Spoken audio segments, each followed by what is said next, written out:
Oke, bismillahirrahmanirrahim. Assalamualaikum warahmatullahi wabarakatuh. Oke, teman-teman semuanya, kenalkan nama saya Farid Maulana Rahman dan saya berasal dari UIN Salatiga, Fakultas Dakwah Prodi Psikologi Islam dengan NIM 43040220128. Nah, di sini saya akan menjelaskan tentang fenomena mudik lebaran. Dan sini merupakan tugas dari UTS Psikologi Sosial. Nah, kenapa saya mengambil mudik lebaran ini? Karena mudik lebaran ini merupakan fenomena sosial yang sering terjadi dan pasti terjadi di Indonesia setiap tahunnya. Oke, kita mulai dari apa itu mudik lebaran. Nah, di sini menurut Wikipedia, mudik itu diartikan sebagai kegiatan perantau atau pekerja migran untuk kembali ke kampung halamannya, teman-teman. Nah, tapi ternyata mudik itu sebenarnya adalah singkatan dari bahasa Jawa Ngoko yang berarti mulih dhisik. Mudik mulih dhisik, mulih dik dhisik, mulih dhisik yang artinya pulang duluan. Nah, tradisi ini itu menjelang lahirnya bulan Ramadan, teman-teman. Nah, dan ini terjadi ketika lebaran.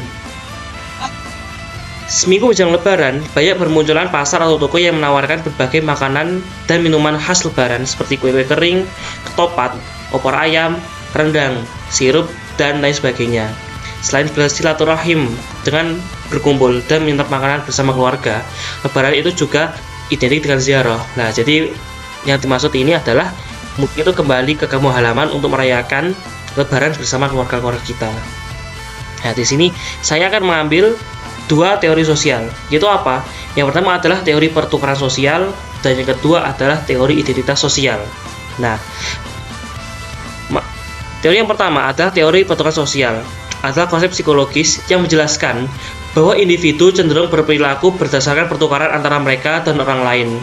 Dalam konteks mudik lebaran, individu itu berinvestasi waktu, usaha, dan sumber daya mereka untuk melakukan perjalanan jauh guna bertemu dengan keluarga dan teman-teman.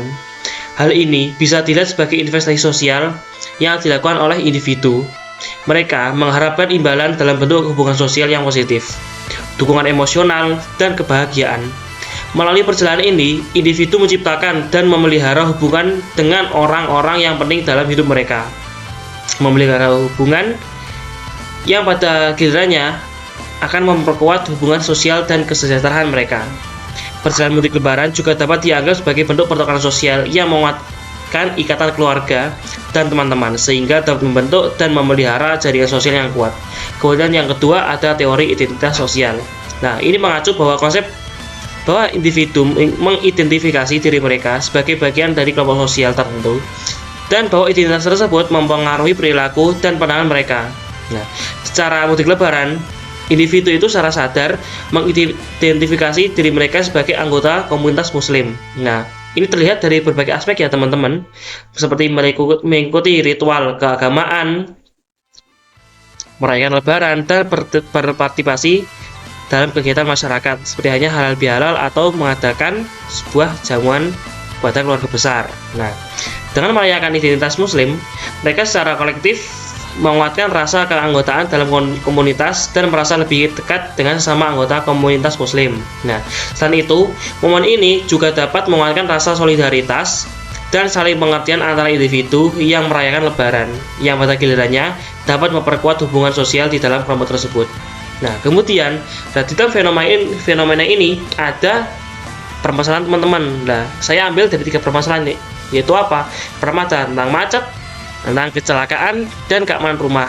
Macet jelas, karena setiap lebaran ataupun arus balik lebaran itu banyak kendaraan yang keluar masuk dari kota menuju desa, sehingga menimbulkan kemacetan di seluruh jalan yang ada di Indonesia. Dari kecelakaan, lah dampak dari kecelakaan tersebut itu dampak dari macet itu ada juga muncul kecelakaan. Nah, kenapa terjadi? Karena ketika orang ingin segera terburu-buru menuju kampung halamannya, nah, dia itu tidak memperhatikan keselamatan ketika ia sedang berkendara, maka terjadilah kecelakaan tersebut. Nah, kemudian ada keamanan rumah. Nah, di sini itu bisa terjadi karena apa? Kadang orang tuh teledor ketika dia menghidupkan rumah. Dia lupa mengunci pintu atau jendela atau bahkan mematikan listrik ataupun api, sehingga ada kejadian yang tidak diinginkan di rumah mereka.